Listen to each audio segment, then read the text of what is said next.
that. Yeah. It's actually the whole it boils down to the reality that children have to face when they grow up. Again, those standards that are always being there, no matter how much freedom we give them in the class to learn, no matter how we devise our curriculum and we think of all different and innovative ways to make and learn new subjects, but in the end there will be competition which will grow their their survival instincts. They will become opportunists. They will become for survival in the society. They will have to conform to that standard. And being a parent, it obviously you will have that satisfaction. I'm a parent. I will have that satisfaction. My kid did what he wanted to do.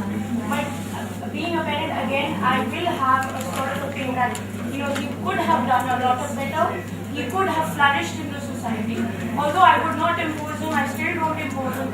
But that's being a No, but then how can you say, let me hear. First time speaker. First time But speaker. there is always, he could have done better being a parent. As a student, I have always been exactly average. I've never excelled because I never could do rote learning. I always had my own creative mind. I was always reading. And I always had, thank God, encouraging parents. So I had an entire Shakespeare set, unaudited, whatever, of his original works when I was 8. I finished them when I was 10. And during that time, I was told, okay, you have your interest, pursue it. But you have to live in this world. There will always be a need for doctors, there will always be a need for engineers, there will always be a need for creativity, there will always be a need for music, books, artists. So you have to take both things together. The way you realize that there are traffic rules and there are rules for behaving in society, the same way you have to deal with both things parallel. So I got the opportunity to be an average student. I never got straight A's. I didn't get a single A in my O-levels. Congratulations. Thank you very much. And the subject I was really good at, I got a B in it because I couldn't learn The Merchant of Venice, for goodness sake. I could read it, I couldn't learn it. But after that, I realized that the way my eyes opened to the world and the way I could understand what I was learning in my higher education, that actually made me excel at what I was doing. And as a teacher, I know I can't really do much to change the curriculum, but I can change the way I teach it. If there's a bit of chaos in my class, if the kids are yelling and they're running around out of their seats, I don't really mind because they're happy. And when they're happy, they're absorbing more, they're learning more. One child had the courage to come up to me and say, Miss, मेरी English बहुत बुरी है. आप मुझे उर्दू से English में समझा सकती हैं? And I was like, of course. So now I'm translating Urdu into English and English into Urdu to explain to the child. So it may be unconventional. Some teachers may disapprove of all of the noise going on inside the classroom, but I love it. My kids love it. And although I've only been teaching since this August, it's been a great experience so far because I'm doing things the way they want to do it. But at the same time, I keep on telling them things have to go together. You can't be completely barbaric, and you can't go completely insane, and you can't start whacking each other in class. There has to be a rule. So the bully becomes the boy who is responsible for maintaining the peace in the class.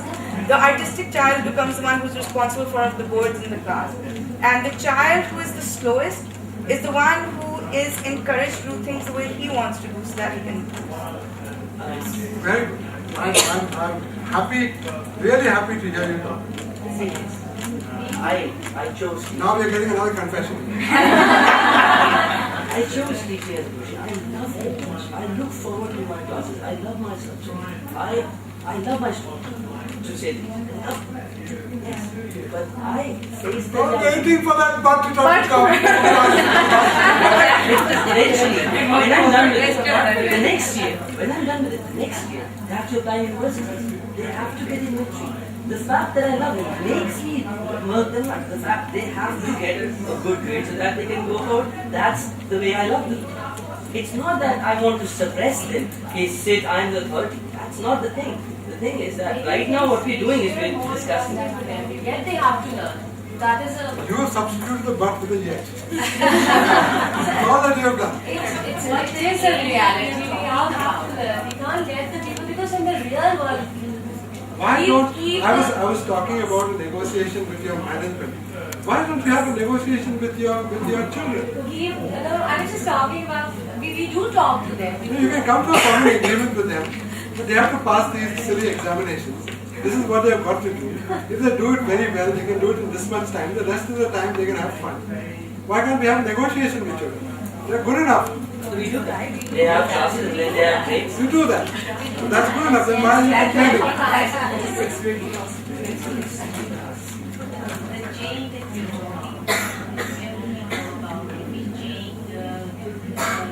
Expectations of the society that we live in. Because the society that we live in does not really encourage this sort of professions. So we need to bring the mindset of the society before we can bring about that drastic change. Don't wait for that, because that mindset may never change. It may change, it may not change, but there are other things that are changing very fast. We were talking about the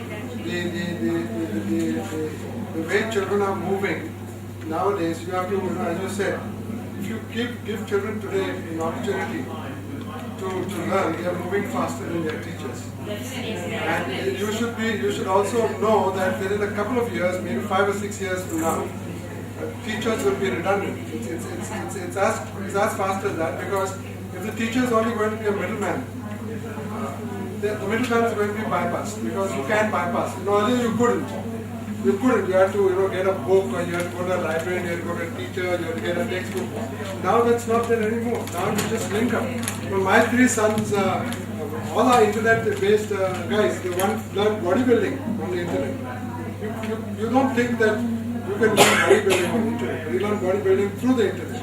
Another chap learned Spanish through the internet in 3 months' time. So he doesn't need a Spanish teacher anymore. And the third guy is a musician. All his music he has learned only from the net. He didn't have a music teacher. So they are bypassing the formal institutions, and they are shifting into a different type of teaching. And you should look at that as a great thing, because if you can guide them in that, then it's very good. But there it's very difficult. Most teachers don't they have only used the internet for very specific purposes. Sometimes when they want to produce a paper, then they have to do a cut and paste job. So they get a lot of pieces put together and come out with a paper. But otherwise, the type of prospecting that youngsters do now is they have passed even from the stage of reading. They have gone back to oral. I've seen young guys now listening to computers. They hear Steve Jobs talking for 2 hours. And they are doing all sorts of other things. They are eating their food, and that guy is droning in the background. But they are listening to him. That's their new form of reading. So you tell them read a book. They say, why should we read a book? Somebody is reading that thing to us. And somebody is making a movie. So the whole thing is sort of breaking apart. It's breaking very, very fast. And teachers and administrators and parents should figure out a way of the new situation. If they don't figure out a way, then things are going to get not worse. From my point of view, they're going to get better. But a lot of people are going to be very unhappy with it. They say, no, they shouldn't do this. They're going to get a lot of porn from the net, and therefore they should have control over what access they have to the net. And some people will give you some other excuses. But eventually, the gap is increasing. It's not the gap between parents and system. It's the gap between the teachers' ability to be a source of knowledge and information, and the student's own ability to be a self-source of information. That's going very fast. And in countries like India, which are really open, you can go to any part of the country, and like the old Gharanas and all, you go and sit with somebody and chat with them, and you study with them, and you work with them for a couple of months or a couple of years. That's all acceptable. But a traditional teaching formal institution is gone, and that's why I've been trying to persuade you that even as an exercise, try and look at some of the things that you teach over the period of say 10 years of school. Many people don't realize that you can literally, if you can teach all those 8 subjects in the space of 2 years, just 2 years. Suppose you say you accept all your arguments. Then a child must learn a little bit of history, a little bit of geography, a little bit of math, a little bit of... Suppose you, and a little bit of English in 3 months. English can't be taught in 14 years. Through 10 different teachers. It's not possible. You teach English in 3 months as a foreign language, finish up with it, it's a nightmare, now it becomes it's something that's stackable, it's part of your package and it's gone. So everything that is done in a normal school is done max in a space of just 2 years. Now, why are you depriving children of 10 years of fun of their life? Because we were deprived. We were This is the truth. This is the truth. I got massacred. Now I'm going to see that they also get. Yeah, no, so like mothers would make fun. No, Mothers this want to happens. have their children at home. Mothers want to have fun by sitting. Oh yes, thank God, summer break is over. No, you can, I think that even mothers, they don't mind saying they can send, I don't even like to call it a school anymore. The school is really, it's got such bad connotations now. Just call it a, learning place or whatever. Let the children go. The older scheme, the child could enter a school doors were always open, go inside, do what you wanted and get out whenever you wanted. In India, we had a very interesting program. We had an interesting program for stray children. They could phone up a number. Stray kids, street kids, they had a program which they could, if they were in Lucknow, for example, and didn't get a meal, didn't know where to go to sleep that night. They rang up the number and they could go to that particular place, sleep the night, have a bath, get clean, next day go back into the street. No problem. It's the attitude, it's the way you look at it. I mean, the child wants help for that 2%. You should be able to give him that 2% time. And that, so the rest of 98% not asking you, why the hell do you want to impose yourself upon him? They're not asking you for your help, for your money, for this, for that. He's just saying, give me some time. I've had a hard time. I've not found any place. People have harassed me. The goons in the area are taking all my money. So okay, just give me some time. Phone in, stay there for a couple of days and leave. That's what children want. They want people to say, okay, you're interested in learning. Now I am an expert on learning. I may not know everything in the world. Just because I am a teacher, it doesn't mean that even if I am a geography teacher, I can tell you, I don't know all the geography in the world. I know only whatever little textbook I might have read and something else. I don't know. But I am a master at learning. I am a master at learning. Now you want to learn how to, to learn Sufi music? I have got in my pocket right now the addresses of 10 Sufi teachers in the city. And I will speak to your parents, and I will speak to your school, and I will speak to everybody else because I am your protector for the time that you have been sent to me. And I have to make you, give you the opportunity to become a good human.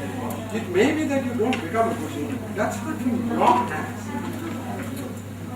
What's in your hands is that somebody comes to you, helping a child is literally coming to you. The parents are coming to you for help. Parents are saying that we have got to learn living.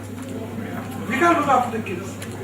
We know that you've got to give them values, you've got to give them this, that. But that we take them to the masjid, we see that they pray, they do their namaz, everything we do. But beyond that, we don't know how to deal with it. Then they send them to you.